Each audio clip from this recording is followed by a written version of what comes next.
Bonjour et bienvenue dans le chapitre 10 de votre livre sur les synthèses organiques. Dans ce chapitre, nous allons commencer par rappeler la structure des entités chimiques organiques et redonner les règles de nomenclature, c'est-à-dire comment on fait pour nommer une molécule organique. Le deuxième paragraphe du cours sera l'occasion de reparler du chauffage à reflux pour réaliser une synthèse chimique. En plus d'accélérer une synthèse, nous verrons également comment l'optimiser et comment quantifier la synthèse réalisée à l'aide du rendement. Enfin, dans le dernier paragraphe, nous aborderons différentes stratégies de synthèse à mettre en œuvre selon le produit que l'on veut obtenir. Premièrement, structure des entités chimiques organiques. Tout d'abord, commençons par rappeler qu'une molécule organique est constituée de carbone, pratiquement tout le temps d'hydrogène, et très souvent d'autres atomes comme l'oxygène, l'azote, etc.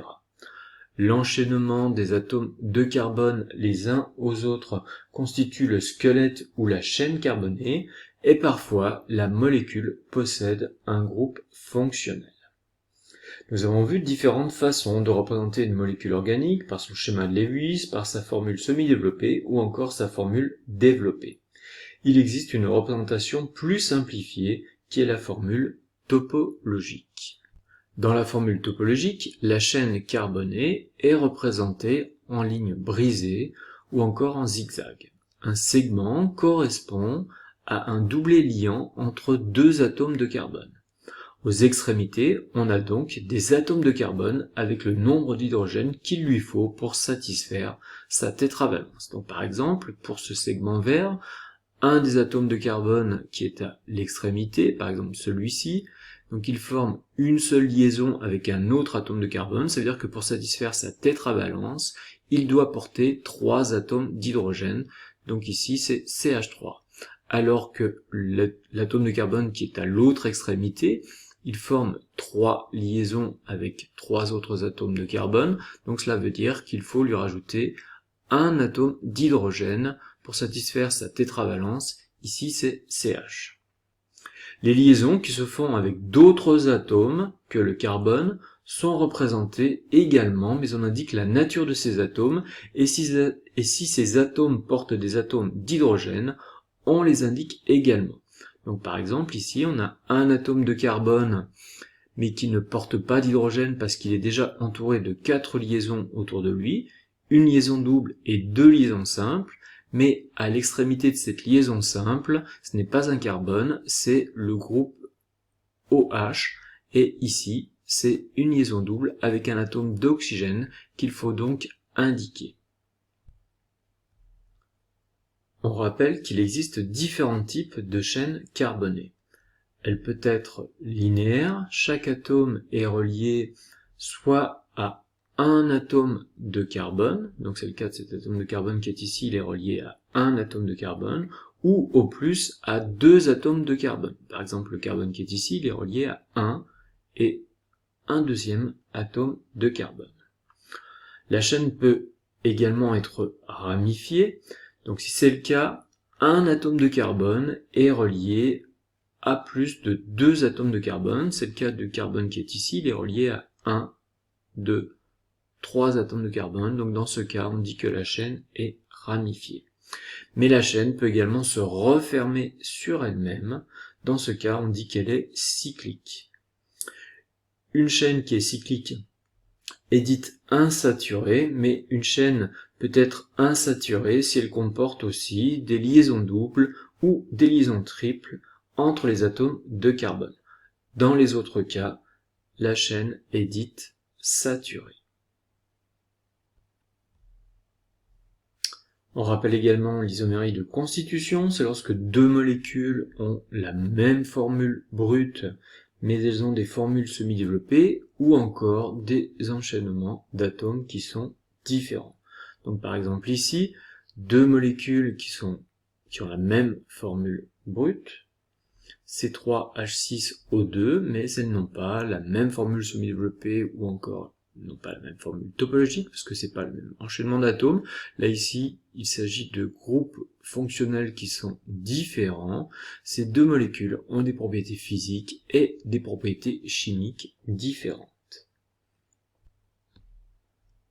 Terminons par les règles de nomenclature. On rappelle que le nom des molécules organiques est de la forme préfixe, racine et suffixe, avec le préfixe qui renseigne sur la nature et la position du ou des groupes alkyles.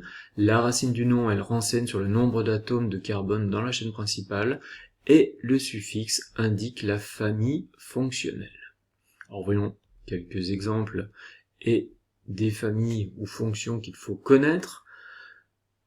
On peut commencer par un alkane ramifié, pas de groupe fonctionnel. On recherche la chaîne principale qui est à 4 atomes de carbone, donc butane, et une ramification méthyle qui est portée sur le deuxième atome de carbone de la chaîne principale. Il s'agit donc du 2-méthylbutane. Lorsque la chaîne carbonée contient une double liaison, il s'agit d'un alcène.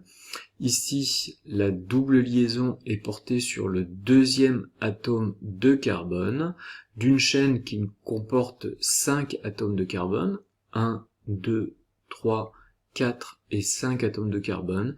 Il s'agit donc ici du pente-2N.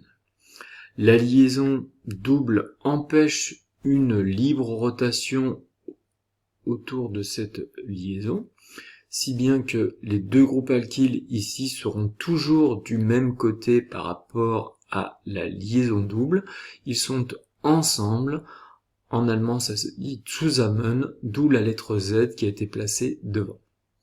Donc si les deux groupes alkyles avaient été en position opposée, on aurait noté E-pente-2N. Donc par exemple ici, C2H5 et de l'autre côté, CH3.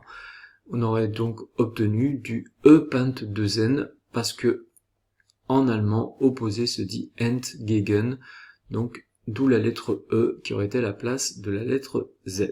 L'exemple suivant est un alcool car on reconnaît le groupe hydroxyle qui est porté par un atome de carbone d'une chaîne carbonée. La chaîne carbonée la plus longue qui contient le carbone fonctionnel, c'est-à-dire l'atome de carbone qui porte le groupe hydroxyle, est à 3 atomes de carbone. Il s'agit du propanol. La ramification est sur le deuxième atome de carbone. On numérote de façon à avoir le carbone fonctionnel qui possède le numéro le plus petit. Donc ici, ce sera le premier atome de carbone. Cette molécule est du 2-méthylpropane 1-ol. Les deux molécules suivantes portent le même groupe caractéristique, C double liaison O. Il s'agit du groupe carbonyle, mais selon la position de ce groupe carbonyle sur la chaîne carbonée, il s'agira soit d'un aldéhyde ou d'une cétone. Lorsque le groupe carbonyle est en extrémité de chaîne, il s'agit d'un aldéhyde, et lorsque le groupe carbonyle est à l'intérieur de la chaîne carbonée, c'est-à-dire entre deux atomes de carbone, il s'agit d'une cétone. La famille suivante est celle des acides carboxyliques, que l'on reconnaît par son groupe fonctionnel carboxyle C double liaison O liaison simple OH. La chaîne carbonée comporte ici 3 atomes de carbone. Il s'agit de l'acide propanoïque. La molécule suivante appartient à la famille des esters qui contient le groupe ester que l'on reconnaît par la liaison double entre C et O, mais également une liaison simple entre C et O, et cet oxygène est relié à une chaîne carbonée.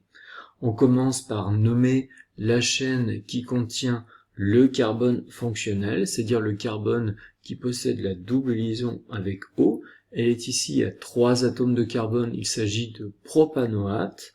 On termine avec la chaîne carbonée qui est reliée à l'atome d'oxygène, qui ne contient ici qu'un seul atome de carbone, donc méthyle. Le nom de cette molécule est du propanoate de méthyle.